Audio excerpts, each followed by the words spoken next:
We're now joined by, oh, better mute myself. Now joined by Emily Lemon, Coach Lamson, and Charity Songyao from the Thunderbird women's tennis team. SU picked up a big win last weekend over North Dakota here at home. So we will let Coach give an opening statement, and then we'll open it up for questions. Every win's a big win, and that was a good win. I think we were battling the weather, so we really wanted to get the singles play in, and we came away with 4 wins in the singles competition, and then the girls kind of celebrated and forgot that they were playing doubles, but actually these two won their doubles match also, so that was good. It was a good win. It was really good. Proud of the girls. They kept battling, and they were really close matches. So. What was different between past matches and the previous match? Aside from the weather. Obviously, the competition is really tough with some schools, universities, and we're going to play 2 of the top 1 and 2 teams in the conference this next week. North Dakota, they battle, but they are struggling, with wins.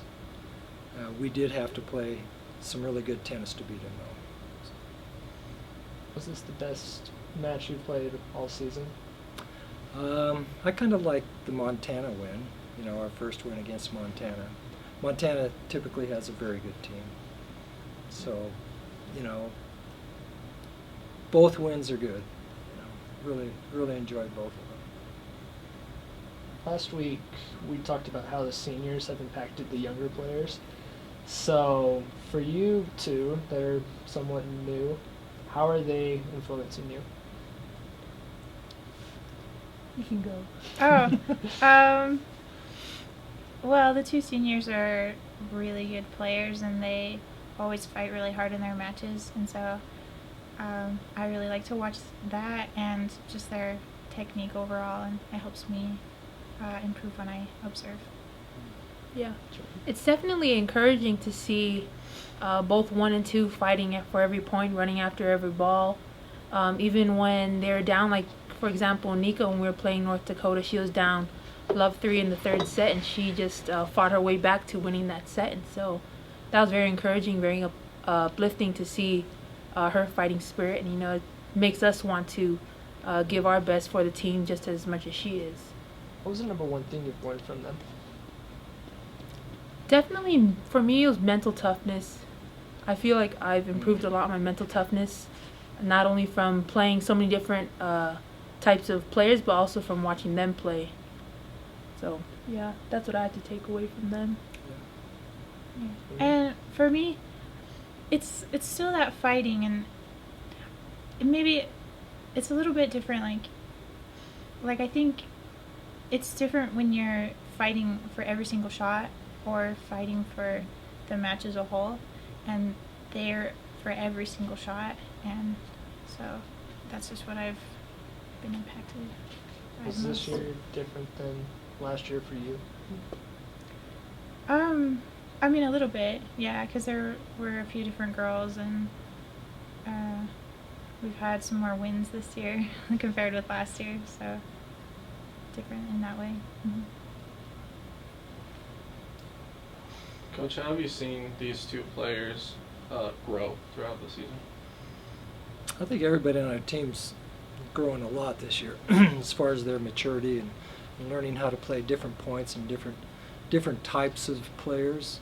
I think they've learned how to adjust their game, play with a little more variety, which is really important at this level of competition. We can't get away with just hitting good baseline shots every time. So and they've tried really hard to, vary their shots and add some different weapons to their style of play. Is there any specific player that has grown the most that you've seen out of? Or players? Well, we have a freshman here, so I don't know where she was before that, but she's definitely has been coming along really well. Emily is showing great improvement in her stroke production. Yeah. I think everybody has really elevated their game quite a bit. Yeah, for me, just from watching Emily from the fall to now, she's really improved, especially on her ground strokes and her volleys. In the fall, she was a little scared, but now she's a lot more willing to poach the ball and to put the ball away when we're volleying. She's not as scared, and so it really helps out when we're playing doubles because she easily puts the ball away a lot faster when she's up in the net. So. And that was a good doubles win, wasn't it? Yeah, it was. Yeah, she really enjoyed that. So she doesn't run away from the ball anymore. She attacks it, which is pretty important when you're playing tennis. For you guys, I mean, the season's kind of coming to a close here. 2 matches left, I believe. But what moments from this year are going to stick out for you guys? I would say our next win. We play the top 2 teams in our conference. If we can pull out one of those, that'll be icing on the cake for the whole season. For me, it's definitely getting to know the girls a lot better. A lot of our trips out of state kind of gave me the opportunity to get to know them better. We're, sharing bedrooms and stuff. So I formed great friendships with all of them, especially Anika. It's sad to see her leave. This is her last year. I've looked up to her, and she's done so much for the team. And I just hope that, when she leaves, that we can kind of make her proud and carry on the team and do better than we did this year. The stuff that sticks out, I guess, our 2 wins were very nice, and I think too, just making friendships with the new girls and getting closer with the ones from past seasons. So, Coach, you mentioned it going up against 2 of the top teams. What are you guys going to have to do to pick up victories in the? Everybody on the team's going to have to play their best all season. These are 2 really top-notch teams. So from the top of the lineup clear down to the bottom, we have to play our best, and then hopefully we can get a few good bounces. A little luck never hurts. So. Yeah. I feel like we have to go into both of these matches being mentally tough and mentally prepared, and just expecting that we're going to be playing some tough matches, some long rallies, and just trying to be physically and mentally ready for that, and not expecting it to come easy for us because it won't. Yeah. It'll be a battle. It'll be interesting to see how they step up to the competition. All right. Anything else for these guys? All right. Thank you so much. Okay. Thank Thanks. you. See, that wasn't so bad, was it? No.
All right, we're now joined by Justin Lewis, Ashley Hawks, and Coach Springall from the Thunderbird track and field team. SU's coming off a big weekend, a lot more qualifying times, personal records, and just keeps going this weekend with big meets on the docket. So we'll go ahead and let Coach make an opening statement, and then we'll open it up for questions. Let's see if I can remember everything. A lot of great performances this weekend in Pomona. Justin Lewis qualified in the 2 with a 21:53. Also qualified in the 1 with the 10:74. Celia Halpin had a top 10 performance in the triple jump. I believe she was 6th all time, or no, I'm sorry, 4th all time. Cannon Brunswick made it onto the top 10 list as well, and also qualified for conference. Let's see what else. Let's see if I can say his last name. Ohaine Ho'okae qualified for the 400, and that's all I can remember off the top of my head right now. It was a big weekend, hard to keep it all straight, but a lot of great performances. Coming up this weekend, Coach, you guys, Mount Sac, and what's the other meet you guys are going to? Is it Brian Clay, or is it Actually, a different one? last minute schedule change. We're actually going to Long Beach. Okay. Mount Sac is being held at a different venue this year, so we're splitting up between Long Beach and Mount Sac. Okay. When you look at Mount Sac, as a coaching staff, how big is this meet for you guys in trying to get top marks? This is a great weekend for us, always has been. There's a lot of great competition at both meets. It's going to be very competitive, and we're kind of reaching that point in the season where everyone's going to start rising and reaching their goals, qualifying for conference, all that stuff. So, great weekend coming up. Ashley, how many years have you gone to Mount Sac in your time here? Let's see. Every year I haven't been redshirting, so I guess Okay. every year this will be my 4th. So what's Coach mentioned the competition. How does that competition at Mount Sac really help you to reach higher times or get those times that you set goals at? I think anytime you go into just an atmosphere like that where, you have to qualify to get into meets like these, and where like they put you in heats where there's a lot of people around that can run around the same time as you. You just rise, and it's just an exciting atmosphere, just like any of those other big meets, and it's fun to go, and they prepare us well for this weekend, and so I feel like every time I've gone, I've been able to rise, and it's just a fun weekend. So. You mentioned that atmosphere. What's the atmosphere like? Can you describe what the atmosphere is like having such high competition in other lanes with you? Well, I guess I can kind of go back to the first time I broke 17 minutes in the 5K was actually at Mount Sac. That was a big goal of mine a few years ago. And at that meet, it was just so awesome because we were all under the lights.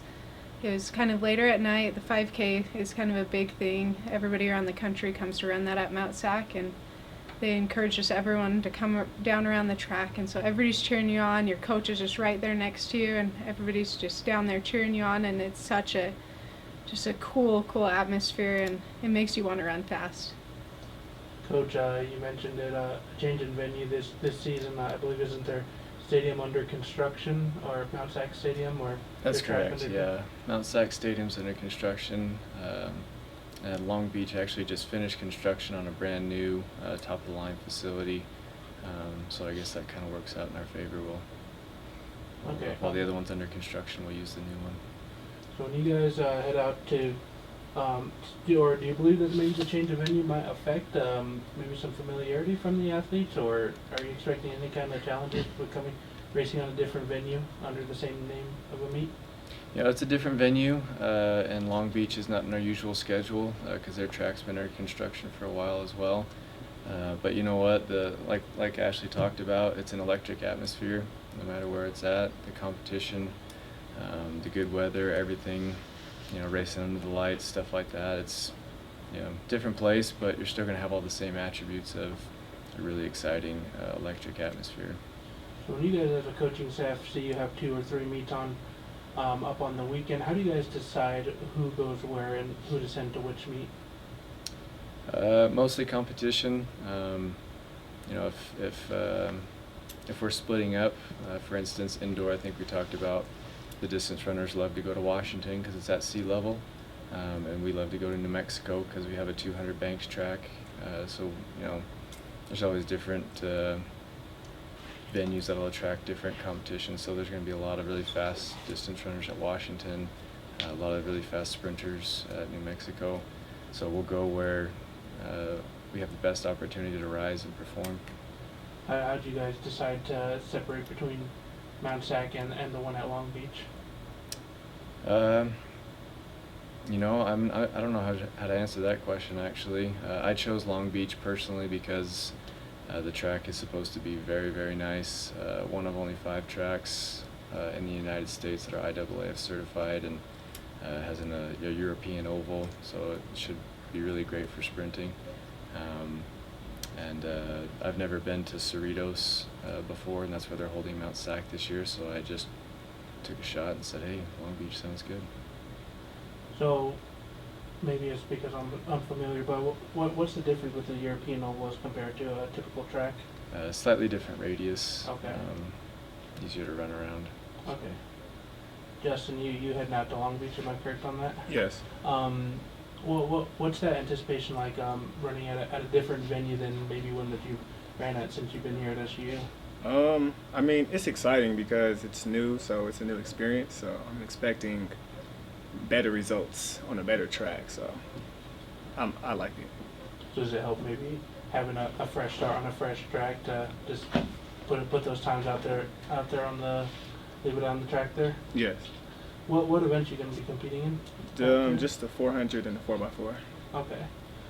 What goals do you have in maybe time-wise? Do you have a time goal that you're really shooting for in either of those races? For the 400, I want to break 48 and go 47 mid. And for the 4x4, PR as well and go at least 312 or faster, hopefully. Ashley, when looking at Mount Sac, it seems like because it's such a big field, you're going to be maybe seeing some maybe potential Olympic competition. How does that affect you guys' preparation at all, or is it just that's just whoever shows up is whoever you guys compete against?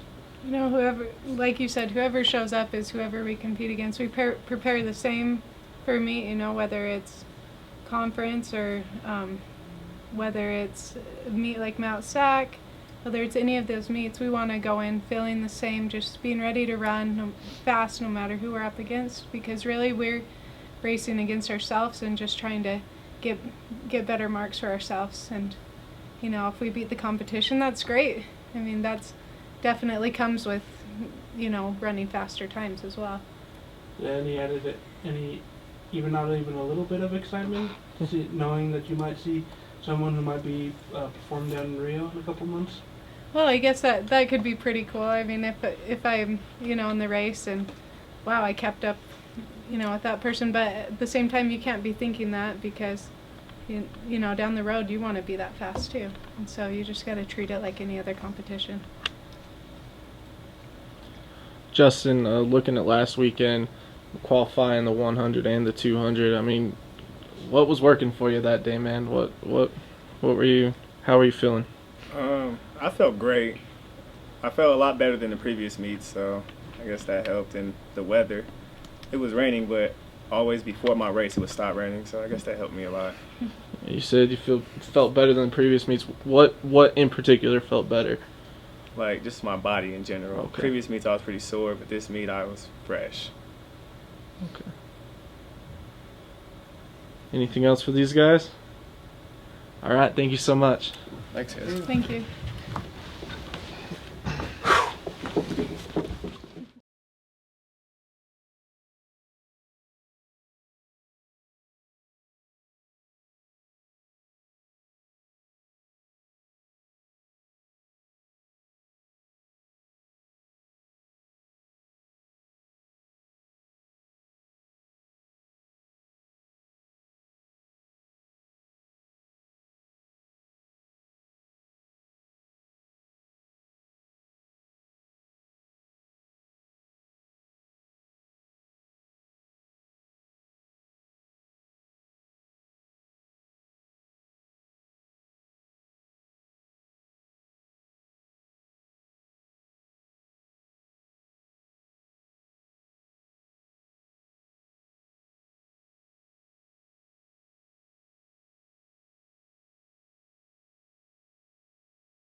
All right, we're now joined by Danielle Ramirez from the Thunderbird Gymnastics team. Danny will be headed to Fort Worth, Texas for the NCAA Gymnastics National Championships. They start on Friday, so we'll go ahead and open it up for questions for Danny. Danny, throughout this entire season, what was it like for you, just getting to this moment? Up and down, I guess you could say. I started off good, and then I had my complications on bars, so that was a struggle. But I think the biggest thing was starting high and then having to fight through the low of bars and maybe other things that could have been better. I think it's been a great feeling to know that I've come back up to the point where I am now. So that's a good feeling. What was the number one thing you've learned throughout this entire season? I think with the new skill on bars, it's more just stay calm. Don't overthink things in general, not just on bars. And that's really what I've been trying to focus on, both in practice and just trying to incorporate that into competition. What have you carried over from past seasons? Or a past season? Mostly just the same routines, I guess, and building on confidence and just trying to add on to that. That's all you really can do. There's not much more that you can add into routines unless you learn a new skill. So I think just fine-tuning all the details has really been what I've been concentrating on. You mentioned adding in more details. How different are you from the start of the season to now? Like, how much have you learned? I've learned a lot. Learned to adjust on things that didn't feel right, like bars, I guess, and just making those small changes and I guess feeling my body and realizing what is right and what is wrong and just repeating what's right and just keep going with that. What event are you most comfortable with now? Vault. Vault? Why is that? Because it's easy. It's fun. Yeah. Is it your favorite event? Mm-hmm. That's why it's easy? Okay, Yeah. What's your hardest as of today? I don't really have a hardest. I think there's definitely mental challenges that can make it hard. So bars I feel like is a more difficult mentally just because of what I've gone through. Beam's always kind of a mental one, it's so skinny and you're so high up, but I think floor is pretty basic and you just perform and have fun. Vault, you just remember your techniques, and I think for beam and bars really, you just really have to focus in on what you're doing. So those are the ones I would say. So you did not implement anything new these past 2 weeks? No, just details. Just details. Yep. Okay. So how has your team helped you along the way? From the start of the season? Mm-hmm. I think we've all helped each other from the start, just being there for each other and knowing if things are hard, we do end up being behind each other no matter what. And as we've gotten farther in the season, it seems to be more genuine and more real, and we're really proud of everybody and everyone's gymnastics. And now that I'm the only one there, it just seems like I have so much faith in my teammates no matter what, and I'm really happy to have them because when I have hard days, they're still there to pick me up, and I think that's the biggest thing. Was there one gymnast that you saw as a role model on the Stacy team? Webb. What makes her a role model? Everything. I think the way she just handles everything in the gym and outside of it, she's very calm and collected and doesn't let anything bother her, and I would say she's very wise, and when you need something, she's always there. So she's always been there for me. Was that the number one thing you've learned from her? Yes, definitely. That's good. I'm good. Danny, what goes into picking your floor music? Just things you hear on the radio, I guess, or in the gym, just hearing, oh, that's cool background music, and you just kind of save the song and find an instrumental and see if it works well with other pieces of music. So is it pretty typical to stay with the same song through an entire season, or is there a lot of switch during the season? No, during the season it's the same piece that was created. So not much change. So which one's yours? It's been a while since I've been at a gymnastics meet. There's just got some Lil Wayne in it. Is it Mine? mixed? Yeah. Is it? It has like a really cool violin. Which Maybe. I don't really know. love the violin. I don't remember. Oh. So, So, Danny, the last week and a half, I guess, of training, has it felt any different, or has it just all felt the same? it's felt the same. Actually, in fact, it's felt a little better knowing and feeling all the details we've been working on through season are finally coming together. And actually, the past few practices, I've been sticking more landings, and that's really helped my confidence. What pieces of advice have Scotty or other gymnasts given you going into this weekend? Just do what you know how to do. Don't change anything. I feel like if you start overthinking, then, you kind of get distracted. You just have to go in there knowing that I've done this a million times before. There's nothing different. When you were, picking a college and getting recruited, was this the goal going to nationals? Not exactly. I mean, they've always said improving the program, but I didn't really have an idea of what they thought until my freshman year when they said, okay, our goal is to win regionals and go to nationals. And so pretty much from preseason of my freshman year, that's been our goal. How excited are you for Friday? Really excited. A little nervous, but overall excited that I get to have this wonderful experience. All right. Anything else for Danny? All right. Thank you so much. Thank you.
All right, we're now joined by Morgan Leonard, Coach Gray, and Jordan Tyre from the Thunderbird softball team. SU will head out on the road to take on Sacramento State this weekend, coming off a series against Weber State.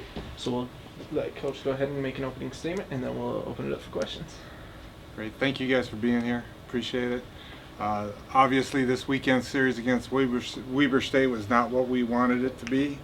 All I can say is that sometimes you're the nail. Sometimes that happens, and they did a great job. We got to tip our hat to them of hitting the ball where we pitched it, and it just didn't go our way.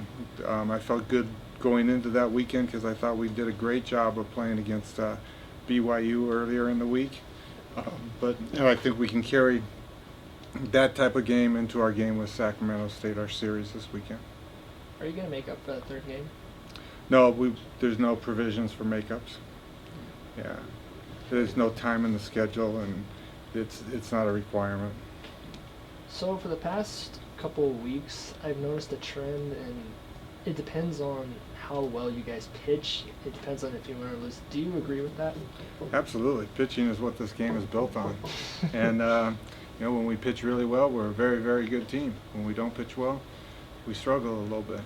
But I think we're going to work that out and continue to get better at it. So it starts in the circle. If you watch any team at the World Series, they have a pitcher. They have a legitimate pitcher or two. And we just got to keep getting better. So how are you improving it during practice? It's just a matter of understanding your job. That'd be a good question to ask Jordan. We've been working a lot lately on understanding counts, where we need to throw the ball in certain counts, hitting our spots, those kind of things. Jordan, how do you improve your pitching game? Lately, I've mostly, like he said, we've been in the bullpens and we've had certain counts and had to pitch Like, if it was 0-2, we want it to be so far off the plate. If 1-2, a little bit on the plate, but too far off that they can't do anything with it. And just by doing that, it's the little things, really. But the biggest thing for us pitchers is between our ears. We got to believe that we can do it and compete with who we're playing against. And now I'm unsure about this. Do you just call plays randomly, or is it based on how the batter is positioned, I guess? Our pitching coach, Coach Holly, calls pitches. You know, she tries to set batters up. We have a scouting report on every team we play, especially this time of year. You know, we have a good idea what their weaknesses and strengths are. We try and stay away from their strengths, pitch to their weaknesses. We're a team that pitches to contact. We're not striking out 12 people a game. We're going to try and pitch to a place where they're going to hit the ball weakly where we want them to hit it. And so how's the communication between pitcher and catcher? This is the question for both players. Do you want me to go first? It's definitely me and Morgan are always, for the most part, on the same page. And if we aren't, we talk in the dugout quite a bit. And if either of us have questions, we'll call time out on the field and figure it out right then. If I see it like struggling or something like that, usually I'll go up and say, hey, you got this, but it's different with each pitcher. Some you can only say so much. Like with Jordan, I know I'll always just say, hey, you got this, and she usually goes from there. But are you both the same? Like, do you communicate with Jordan the same you do with Hannah and No. Christian? What's the difference? I feel like with Kirsten, I played with her since my freshman year of high school, so I feel like I can say different things, I guess. I'm more comfortable saying certain things to her than I am to Jordan, just because this is my first year catching Jordan. However, I feel like as I continue to catch Jordan, I'll get on the same level as I am like with Kirsten or Hannah. You both played at the same high school? Yes. You and Kirsten? Mm-hmm. Didn't you win We two won- state championships? We won one state. One We were state runner-up. Yeah. Oh, that's very cool. Okay, so how about with Hannah, or did you already answer that? It's more the same. I mean, it's new still with her, but it's the same. I think Kirsten's the most comfortable just because I played with her the longest out of all the other pitchers. Okay. Coach, what have you seen out of these two players? These are two of the hardest working kids you'd ever imagine to have, you know. Both of them different. Neither one of them a real rah-rah type of kid, but every once in a while we'll get Jordan to kind of get loud, you know. Come on, let's go, you know.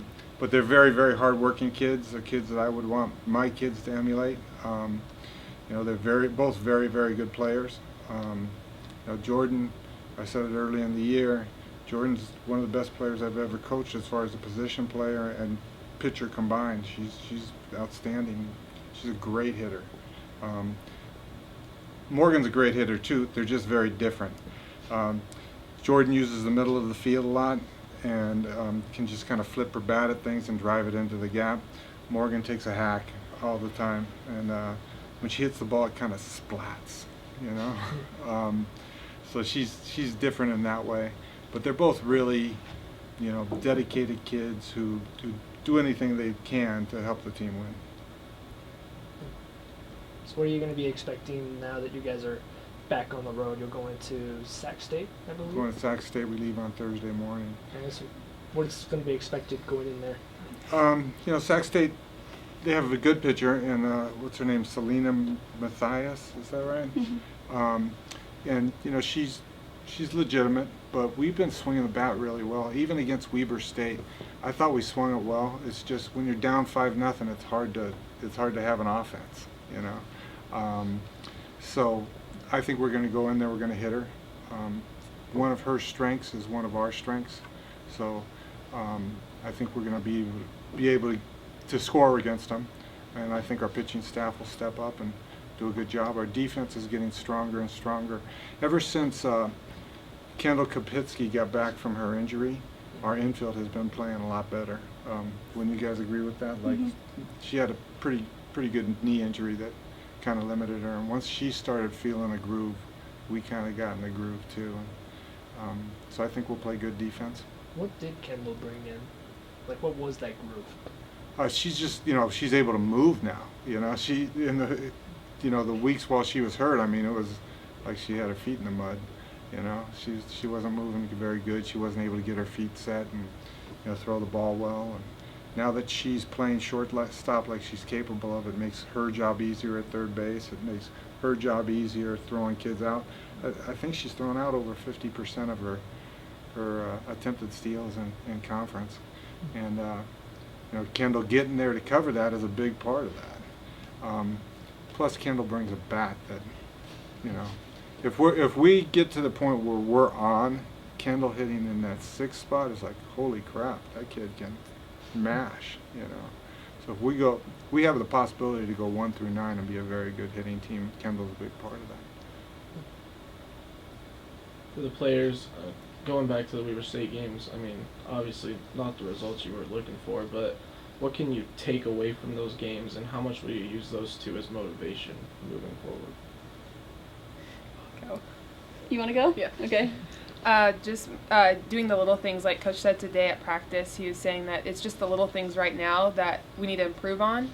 And I think just taking those little things and, like we said before, communicating between Jordan and I or Kirsten more and picking each other up is huge, especially after errors, and just moving on. So I think that's what will help. I definitely think it was a wake-up call to everyone. I think one of our biggest struggles as a team is consistency, because we look back on Tuesday we played against BRU and we played phenomenal, probably our best game all year, I would say, in all aspects of it. And from going from that demeanor that we had on the field and then to Weber State, it wasn't there. So one thing for us that we need to improve on is just the way we come out every game and the way we approach it with the same grit, I guess. What's the key to get over that loss to Weber State and get that grit back? I think we're gonna come out against SAC. I think Weber is one of those rivals that you get yourself a little amped up for, and I think we were just way too on the amped side but not the focus side. And so with SAC, I think we'll be able to get more on the focus side and go and take it. Coach, you've seen a handful of teams now in the Big Sky Conference. How do you feel like the conference is stacking up so far this season? I think it's going to be a race to the end. We still have to see Montana, Sac State. Both those teams, I think, are going to be solid teams that are going to give us a run. Northern Colorado hasn't had a very good conference season yet, but I mean, they went back and forth with Sac State last weekend. North Dakota, I don't know much about the pitcher that they're depending on. Didn't pitch for them last year, so I think they're going to give everybody a run. They're going to be there. They have a couple of very good hitters. Right now, I think I could probably say Weber's distanced themselves a little bit, but that doesn't mean we can't beat them. I'd love to see them in the conference tournament, and let them come out a little over cocky. We'll play, but that's a good team, So I think we can do really well the next few series here and finish near the top of the conference and go into the conference tournament with a chance to win it for sure. I could be wrong, but did they change the format of the conference tournament? Yes, they did. They went from 4 teams to 6. So, right now, if we started the conference tournament today, we'd be the 6th seed. But that doesn't worry me too much. Let's just go win these next couple series and put ourselves in a good position. Would you play the 1 team or the 3 team? The way it's broken down, I think we would play the 3. There's a bye, I believe, for the 1 and 2 teams. Yeah. So that was another thing we had to kind of figure out. The coaches all voted on it, and we came up with a couple different ideas. But right now, it's a matter of just winning these next couple series and putting ourselves in a good situation. And for the players, Coach said you got to focus on the next series, but is it hard to not look further down the line and keep an eye on the standings? I do, but that's just me. I have a really competitive nature, so it's nice for me to go and look at other teams and say, okay, they're doing this well, they're doing that well, so next time we see them, they're going to be high on that and whatnot. So for me, I look at them, but it doesn't really, it's just always in the back of my head. It's never in the forefront. So I would say I'm the same, only I think I like to take one game at a time, especially with us sometimes struggling. I think taking that one game at a time and focusing on that one and getting that win is pretty important, and that's what will help us in the long run, is like that game and that win, I guess. So that's how I look at it more. Anything else? All right, thank you guys. We appreciate you guys being here, man. Yes, thank you. Thank you very much.